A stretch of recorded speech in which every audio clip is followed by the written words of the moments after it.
Je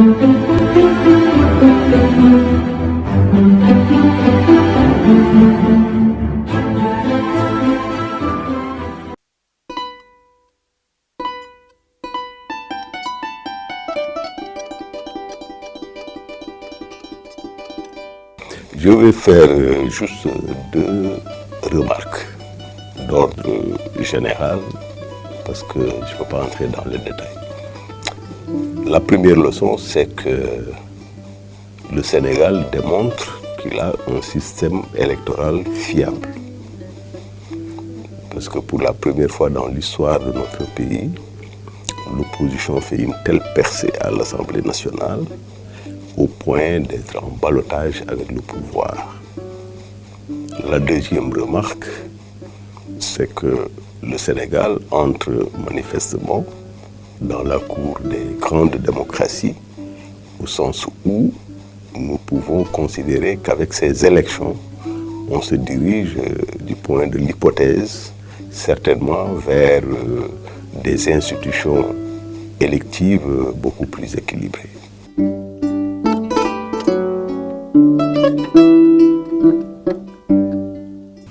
J'ai vécu ces moments de campagne à l'interne parce que je faisais partie du groupe qui pilotait la communication de la campagne en termes de conseil, en termes d'orientation et également en termes de coordination. La campagne a été globalement civilisée au sens où les phénomènes de violence ont été plutôt marginaux, n'ont pas été déterminants dans le déroulement de la campagne. On peut noter également des paradoxes en la matière, parce que, à proprement parler, il n'y a pas eu de discours de fond sur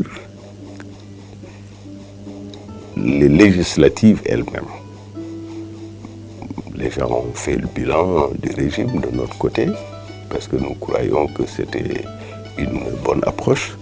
Les autres ont fait campagne sur des thèmes qui relèvent de l'affect, c'est-à-dire d'émotions, de sentiments, comme l'homosexualité ou le troisième mandat, qui n'avaient strictement rien à voir avec la campagne électorale. Donc c'est ce paradoxe dans la communication politique que j'ai vu, que j'ai observé personnellement.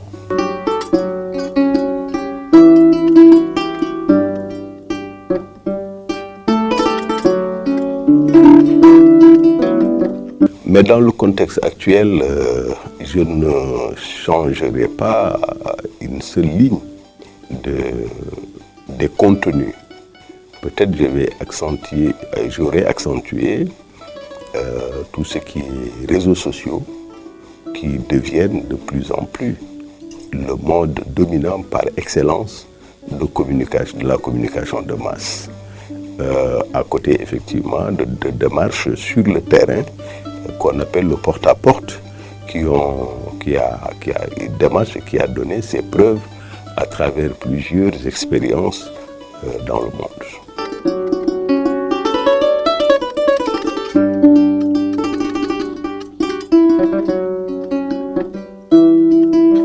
Non, mais je pense que Benoît a été effectivement sur le terrain de la communication par les réseaux sociaux. Ça, c'est incontestable.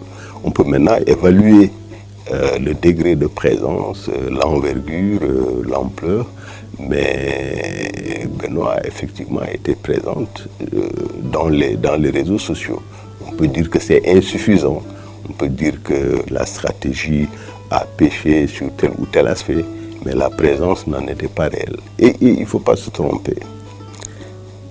Les médias en général, les réseaux sociaux en particulier, viennent conforter une opinion déjà établie.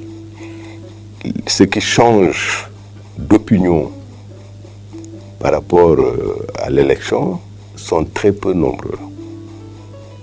C'est-à-dire ceux qui sont influencés par les médias au point de changer d'opinion ou de choix pour qui voter sont très très très nombreux. Peut-être à l'échelle de 10, il y a 2 personnes qui changent parce que les réseaux sociaux, les médias en général, ont impacté sur sa manière de voir et sur ses choix. Oui. Vous savez, cette élection aussi, c'est mon hypothèse la plus forte. Et je l'ai dit également, c'est que beaucoup de nos camarades, beaucoup de nos amis et électeurs ont fait ce qu'on appelle un vote sanction ou se sont abstenus. En général, l'abstention profitait au pouvoir, mais cette fois-ci, ce sont nos propres militants beaucoup de nos militants qui se sont abstenus. Et ça a impacté évidemment l'élection. Parce que moi, je ne crois pas que la communication en général, les réseaux sociaux et les médias en particulier, soient une potion magique qui font gagner. La communication vient juste conforter des opinions et agir un peu sur les indécis pour les amener à voter pour vous. Mais la communication n'est pas déterminante. Pour le Sénégal et pour partout, parce qu'il y a beaucoup d'études, une masse critique d'études qui montrent qu'en réalité, la communication vient accompagner, vient conforter, n'est-ce pas, consolider des options. Et puis faire bouger les lignes dans la masse des indécis. Mais ce n'est pas le facteur déterminant pour une victoire électorale.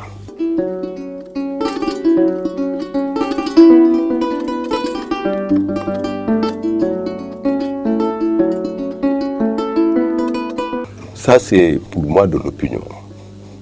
C'est de l'opinion parce que ceux qui prennent le train express régional n'ont pas besoin de qui que ce soit pour savoir que c'est une réalisation concrète du président.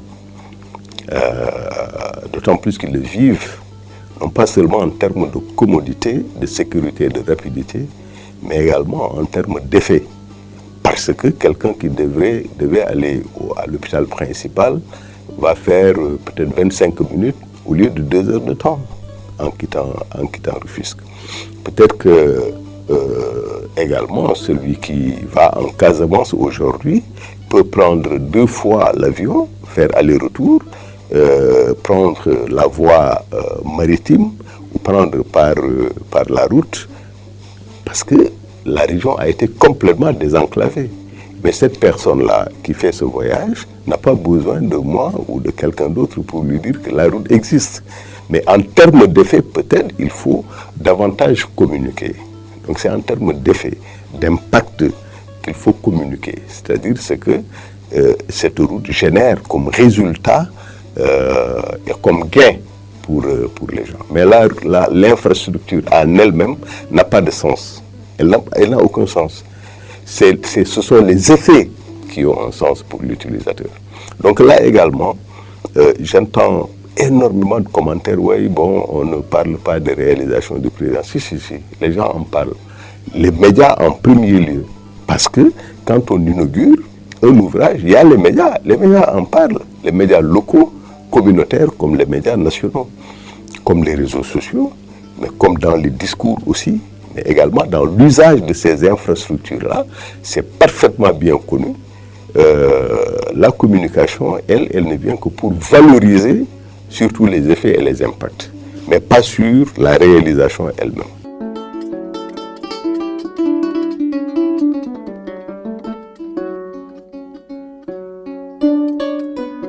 Bon, ça également, j'ai des réserves. Vous savez pourquoi j'ai des réserves? C'est que simplement le système des médias au Sénégal, l'environnement des médias est essentiellement endogène. C'est-à-dire 80% des programmes, y compris les bulletins d'information, c'est en langue nationale, c'est en Wolof.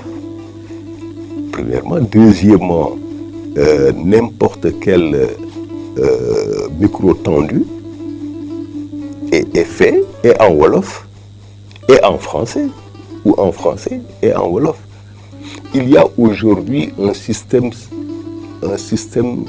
simultané et spontané de traduction d'une langue à une autre. Alors, soit c'est les journalistes qui traduisent, soit c'est la personne elle-même qui intervient en une double langue, en français et en wolof, ou en pulaar, ou en mandeng, ou en diola, et ainsi de suite. Les langues nationales n'ont jamais été aussi valorisées dans notre pays. Vous voyez également l'univers des médias sociaux, les langues nationales sont dominantes. C'est le wolof, on parle pulaar, et ainsi de suite.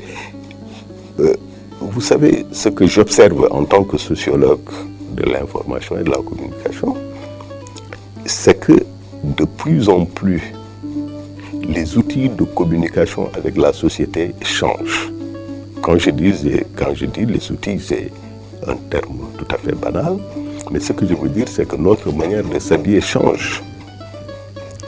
Les gens, ils n'ont plus le complexe de s'habiller en tenue locale. Avant, le jeune cadre du secteur privé ou public, il était toujours en cravate, costume, en souliers. Maintenant, il est en chaussures fabrication Ngaye Mékhé. Il porte les 2 pièces, ou bien le grand boubou. Et cela, ce n'est pas seulement le vendredi. Ça devient des tenues de tous les jours. De la même manière, il y a une réappropriation des langues nationales, y compris dans l'administration. De moins en moins, les gens parlent français. La langue nationale, plutôt les langues nationales, parce qu'il n'y a pas une langue nationale, il y a des langues nationales, sont de plus en plus utilisées dans le secteur marchand, dans le secteur administratif et dans le secteur productif.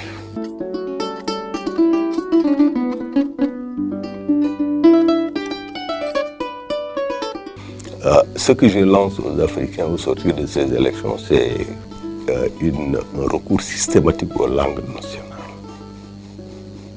Parce que nous avons fonctionné depuis l'indépendance, et même avant l'indépendance, selon un système binaire qui a été désastreux.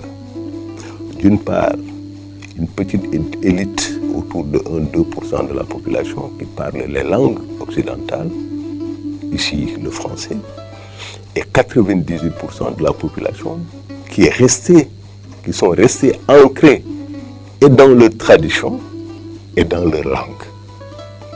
Mais vous ne pouvez pas développer les pays si vous n'utilisez pas massivement les langues des forces vives de la nation, parce que c'est à travers les mots d'ordre, les orientations et les stratégies traduites dans un langage accessible où vous pouvez mobiliser les gens en vue du développement. Mais tant que nous continuons avec le système français dominant ou anglais dominant, et puis les langues nationales comme juste recours politicien, j'ai bien peur qu'on reste encore pour très très longtemps avant notre décollage économique et social. Mon dernier mot, c'est de dire, en référence aux élections qui se sont passées au Sénégal, que l'Afrique n'a plus besoin de leçons de personne, a fortiori de l'Occident, où également des élections ont eu lieu et ont été violemment contestées, y compris dans la démocratie qu'on dit la plus grande du monde. Alors, les Africains ont repris, à mon avis, leur destin en main. De plus en plus, nous avons des systèmes électoraux performants, c'est-à-dire transparents, qui donnent des résultats fiables. De plus en plus également, les citoyens savent lire les programmes, savent entendre ce que les uns et les uns disent et savent opérer leur choix. Alors, pourquoi? Parce qu'elles ont imposé l'usage des langues, parce que c'est elles qui donnent la souveraineté, c'est elles qui donnent la légitimité. Et parce qu'elles donnent la légitimité à la souveraineté, elles ont imposé leur langue comme langue de communication, qui sont des langues capables de véhiculer toutes sortes de messages, aussi bien politiques, culturels, scientifiques, sociaux, économiques.